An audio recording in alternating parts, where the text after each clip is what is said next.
Good day to you. My name is I.C.U. and it's good to see you. Today, eh, today is like the 29th of January. I don't know what day it is. I just wanted to make this video because I wanted to talk about something. And I just wanted to voice my opinion on it. Though I respect everyone's opinion. I think it's good that, we discuss these things because it can give it can give us a different perspective. Maybe you, maybe to me. It can make us think differently on events on the world around us.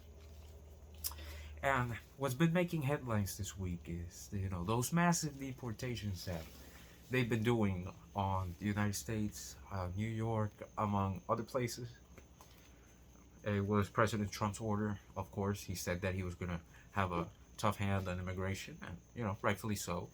I think the previous administration did a horrific job at handling the border crisis. He said he's doing what he said what he was going to do, President Trump, of course. But then I started thinking, and I said, wait a minute. This could backfire on the U.S. economy. You see, illegals actually contribute to the economy and to the workforce. And let me tell you a little bit how they do it. I'm no expert, but let me tell you something. Let me put this into perspective. Hear me out for a moment. There are two sectors in the economy or in the country or whatever the hell it is, however you say it. There are two big sectors in which immigrant hands are required and are very much used in: construction and agriculture. Those are two jobs that the regular American doesn't want. There is always a construction worker or a contractor, they exist, they work. But the majority of the workers' hands are immigrants. Some of them are illegal, others are legal. And there's a market for this. I saw this documentary once, which I heavily recommend it to you. It's called Food Inc. It basically is about the food market and how the food industry has changed in the last 50 years compared to the whatever, previous human civilization, whatever. There was a part on that documentary that a specific brand of farm that they sell chicken would require a bunch of illegals, and they would place ads on Mexican newspapers to bring in that immigrant workforce. And after a specific amount of time, don't remember how much, when it was time to pay up, they would call ICE or Homeland Security, can't remember, I think it was ICE. They called ICE, and then they would deport them, and they wouldn't pay them. But they sure as hell used their working hands for the economy and for profit for the company, of course. A bunch of the people who till the land are immigrants, most of them undocumented. And I saw this news article about an Alabama farmer who said, "Hey, you're not okay with illegals, quit eating." And that got me thinking, how aggressive will this policy be of mass deportations? And could it, in effect, if taken too far, negatively affect the U.S. economy? Because you're deporting them. There are a bunch of people who are in here illegally, and I am okay for them to be kicked the hell out. The country, the U.S., has rights to keep tabs on every single person that enters and exits the country, and with what purpose. That's fine. I'm fine with that. Of course, there has to be a control. You can't open up the borders just like that and create a crisis. That's not okay.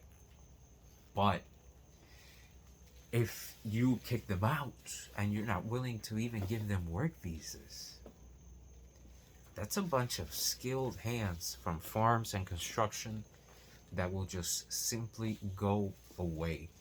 And how do you even put Americans to till the land and to work construction? Ironically so, 100 years ago, when New York was being heavily constructed on, it was built by immigrant hands. Of course, they were white and they came from Europe, from Italy, from Ireland, from Germany, from everywhere in Europe. But they built New York. They built New York. And now, they most of them may not be making mega cities or whatnot, but they bring food to the table. Food to the American table.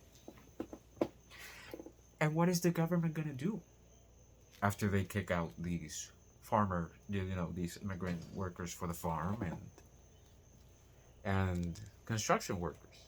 Are they going to incentivize American hands working and tilling the fields?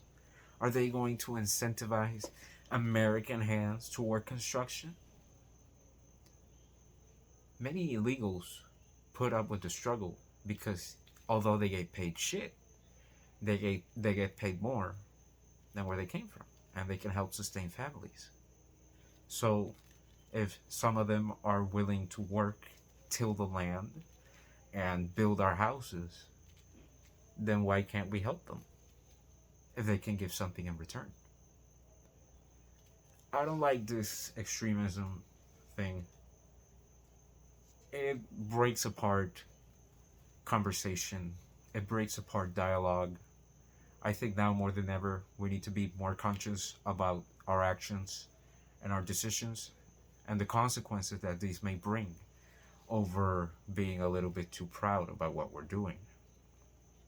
I think now more than ever, we need to think about the long-term consequences of taking rough action today. I'm not saying kick out the ones that are causing trouble. I'm not saying not to kick out the ones that are here illegally. But even kicking the ones who till the land, bring food to our table, and build our houses. When the way we live, the country that we live in, the society that we live in, doesn't incentivize our own hands doing that work, tilling the land, building homes, and developing our infrastructure, then why must we attack the one that is doing it for us for a fraction of the cost? I'm not saying not to pay them what they're worth. I'm not saying not to pay them a living wage, but if you're doing that abuse, you gotta know that if you depend too much on them, kicking them out, it's sure to bring consequences in the long run. So I think now more than ever, we need to sit down and think about the consequences of these actions. And I think that we should put more American hands to work if that's the case. Because now we live as wage slaves. And unfortunately, as wage slaves, good, honest, honorable work,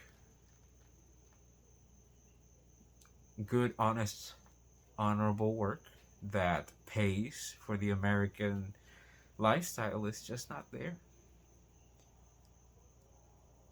And to the people that we can give a bit of it compared to where they come from and the shit that they earned, which is shit, absolute shit. Because if what we earn is shit, what they earn is even shittier, then what the fuck are we doing? We need to step back and look at it from a different angle. This can't be good on the long run. But hey, what do you guys think? Please let me know down in the comments below. I would love to hear your input. Regardless of your political stance, of course. We're here to make conversation. We're here to talk about it. Reach a consensus, maybe. Maybe I'm wrong. Maybe I'm seeing things from a different lens. Maybe I'm completely wrong. But I would still love to hear what you have to say about it. But if we are going to create a strong economy, we need American jobs for American people. And until we until we don't achieve that, then I'm sorry, we're fucked. We're not doing anything good. We need to stop outsourcing and bring jobs to America for American hands to make with a living wage, a good living wage that can help us live and have free time and not be a slave to the system. But I think I'm asking for too much. Regardless, that is what we should strive for. Regardless of the current political and social climate, we have a duty and a responsibility to safeguard our well being as Americans and to ensure that we live a respectful life with good, honest wages and to take care of those who take care of the land and to take care of the country. Now more than ever, we need to be moderate and conscious about the situations that affects us all, and we need to be objective about it. Sit down, have a conversation, have a cup of coffee, have a glass of wine, maybe a cup of water, but we sit down and have an honest conversation. See you guys. I'll see what we can talk about next. I really don't know. It's been busy, but I just wanted to make this quick video to talk with you guys directly and just see your input. Anyway, guys, I won't take much of your time anymore. Take care. Have a great day. Bless you.